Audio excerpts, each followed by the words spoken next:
নমস্কাৰ, আপোনালোকে চাবলৈ আৰম্ভ কৰিছে দেশ দুনিয়া। ষ্টুডিঅ'ত মই অনিৰ্বাণ পাঠক। ভাৰত আমেৰিকাৰ বাণিজ্য চুক্তি বৰ্তমান সময়ত এক চৰ্চিত বিষয় হৈ আছে, কিন্তু এই চুক্তিৰ সন্মুখত কেতবোৰ বাধাও থিয় দি আছে। আমেৰিকাৰ ৰাষ্ট্ৰপতি ডনাল্ড ট্ৰাম্পে টেৰিফৰ বাবে নিৰ্ধাৰিত 9 জুলাইৰ শেষ তাৰিখ পিছুৱাই 1 আগষ্ট কৰিছে। ইয়াৰ সমান্তৰালভাৱে ভাৰত আৰু আমেৰিকাৰ মাজৰ বাণিজ্যিক আলোচনা চলি আছে। দুই পক্ষই এক অন্তৰ্বৰ্তীকালীন বাণিজ্য চুক্তিৰ আশা কৰিছে, যিটো ঘোষণা শীঘ্ৰেই হ'ব পাৰে। ভাৰত আমেৰিকাৰ এই সম্ভাৱ্য বাণিজ্য চুক্তিত এক প্ৰধান অন্তৰায় হৈ পৰিছে কৃষি আৰু দুগ্ধজাত সামগ্ৰী। আমেৰিকাই কৃষি আৰু দুগ্ধজাত সামগ্ৰীৰ বাবে ভাৰতীয় বজাৰ মুকলি কৰি দিয়াৰ বাবে দাবী জনাই আহিছে, কিন্তু ভাৰতে কৃষি আৰু দুগ্ধ খণ্ডৰ সুৰক্ষাৰ বাবে কঠোৰ অৱস্থান গ্ৰহণ কৰি আছে।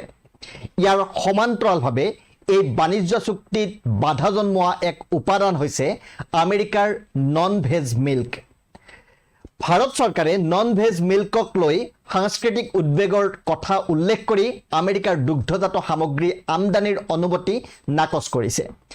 ভাৰতে আমেৰিকাৰ দুগ্ধজাত সামগ্ৰীৰ বাবে কঠোৰ নিয়ম প্ৰয়োগ কৰিব বিচাৰে, যাতে আমদানিকৃত গাখীৰ এনে গাইৰ পৰা আহে যিবোৰক পশুৰ মাংস বা তেজযুক্ত খাদ্য খুওৱা নহয়। দুগ্ধ খণ্ডৰ প্ৰতি ভাৰতে ৰক্ষণাত্মক নীতি গ্ৰহণ কৰিছে, কাৰণ এই খণ্ডই দেশৰ কোটি কোটি লোকৰ জীৱিকা প্ৰদান কৰে, যাৰ বেছিভাগেই ক্ষুদ্ৰ কৃষক। কিন্তু আমেৰিকাই ইয়াক অপ্ৰয়োজনীয় বাণিজ্যিক বাধা বুলি অভিহিত কৰিছে। বিশেষজ্ঞসকলৰ মতে, যদি আলোচনা বিফল হয় তেন্তে ট্ৰাম্পে ভাৰতৰ ওপৰত 26% টেৰিফৰ হাৰ পুনৰ প্ৰয়োগ কৰাৰ সম্ভাৱনা কম। আমেৰিকাই ভাৰতৰ সৈতে প্ৰায় $45 বিলিয়ন বাণিজ্য ঘাটি হ্ৰাস কৰিবলৈ কৃষি আৰু দুগ্ধজাত সামগ্ৰীৰ ৰপ্তানিৰ বাবে বজাৰ মুকলি কৰি দিয়াৰ দাবী জনাইছে। ট্ৰাম্প প্ৰশাসনে 23খন দেশক চিঠি প্ৰেৰণ কৰিছে আৰু টেৰিফৰ সময়সীমা 1 আগষ্টলৈ বৃদ্ধি কৰিছে। এতিয়া প্ৰশ্ন হৈছে, ভাৰতে আমেৰিকাৰ বাবে দুগ্ধ খণ্ড মুকলি কৰি দিলে দেশৰ কি কি ক্ষতি হ'ব পাৰে? ভাৰতৰ গ্ৰাম্য অৰ্থনীতিত দুগ্ধ খণ্ডৰ গুৰুত্বপূৰ্ণ ভূমিকা আছে। ভাৰত চৰকাৰৰ প্ৰেছ ইনফৰমেশ্যন ব্যুৰোৰ তথ্য অনুসৰি 2023-24 বৰ্ষত ভাৰতে 63,738 টন দুগ্ধজাত সামগ্ৰীৰ $27.26 কোটি ৰপ্তানি কৰিছিল, মূলতঃ সংযুক্ত আৰৱ এমিৰেটছ, ছৌদি আৰৱ, আমেৰিকা, ভূটান আৰু ছিংগাপুৰলৈ। ভাৰতত দুগ্ধজাত সামগ্ৰীৰ আমদানিত উচ্চ টেৰিফ আৰোপ কৰা হয়। পনীৰৰ ওপৰত 30%, মাখনৰ ওপৰত 40% আৰু গাখীৰৰ গুড়িৰ ওপৰত 60%। যদি ভাৰতে আমেৰিকাৰ দুগ্ধজাত সামগ্ৰীৰ বাবে বজাৰ মুকলি কৰে তেন্তে দেশৰ এই খণ্ডত ডাঙৰ ক্ষতি হ'ব পাৰে। ভাৰতীয় ষ্টেট বেংকৰ শেহতীয়া প্ৰতিবেদন অনুসৰি আমেৰিকাৰ দুগ্ধজাত সামগ্ৰীৰ আমদানিৰ অনুমতি দিলে ভাৰতীয় দুগ্ধজাত সামগ্ৰীৰ দাম কমেও 15% হ্ৰাস পাব, আৰু ইয়াৰ ফলত কৃষকসকলৰ বছৰি 1.03 লাখ কোটি টকাৰ ক্ষতি হ'ব পাৰে। প্ৰতিবেদনত এইটোও কোৱা হৈছে যে দুগ্ধজাত সামগ্ৰীৰ বজাৰ মুকলি কৰিলে ভাৰত দুগ্ধ উৎপাদকৰ দেশৰ পৰা দুগ্ধ গ্ৰাহক দেশলৈ পৰিণত হ'ব পাৰে। এতিয়া আহিছোঁ নন ভেজ মিল্কৰ প্ৰসংগলৈ, অৰ্থাৎ নন ভেজ মিল্ক কি? আমেৰিকাই বিচাৰে যে ভাৰতে তেওঁলোকৰ পৰা অধিক দুগ্ধজাত সামগ্ৰী কিনক, কিন্তু ভাৰতে ধৰ্মীয় আৰু সাংস্কৃতিক কাৰণত তেনে কৰিবলৈ অনিচ্ছুক।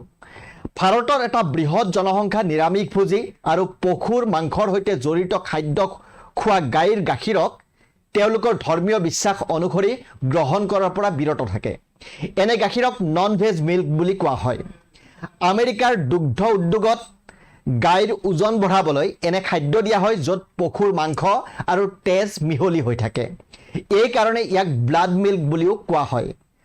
চিয়াটল টাইমছৰ এক প্ৰতিবেদন অনুসৰি গাই গৰুক এনে খাদ্য দিয়া হয় য'ত মাছ, মুৰ্গী, ঘোঁৰা, আনকি মেকুৰী, কুকুৰৰ মাংস থাকে। প্ৰটিনৰ বাবে কিছুমান জন্তুৰ তেজ আৰু বাঢ়িবলৈ পশুৰ চৰ্বিৰ অংশও ব্যৱহাৰ কৰা হয়। এতিয়া প্ৰশ্ন হৈছে, ব্লাড মিল্ক কি? BBC হিন্দীৰ এটা প্ৰতিবেদন অনুসৰি ব্লাড মিল্ক মাংসৰ পেকিং ব্যৱসায়ৰ উপজাত, ইয়াক অন্য পশুক খুৱাবলৈ ব্যৱহাৰ কৰা হয়। পশুক হত্যা কৰাৰ পাছত তাৰ তেজ সংগ্ৰহ কৰি শুকুৱাই এটা বিশেষ ধৰণৰ খাদ্য তৈয়াৰ কৰা হয়, যাক ব্লাড মিল্ক বুলি কোৱা হয়।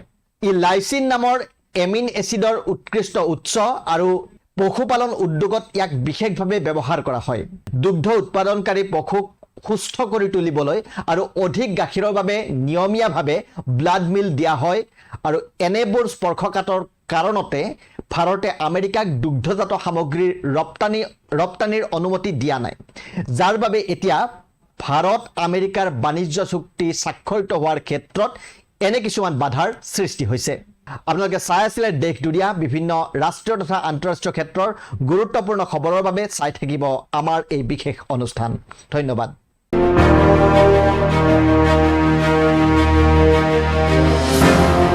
Thank you.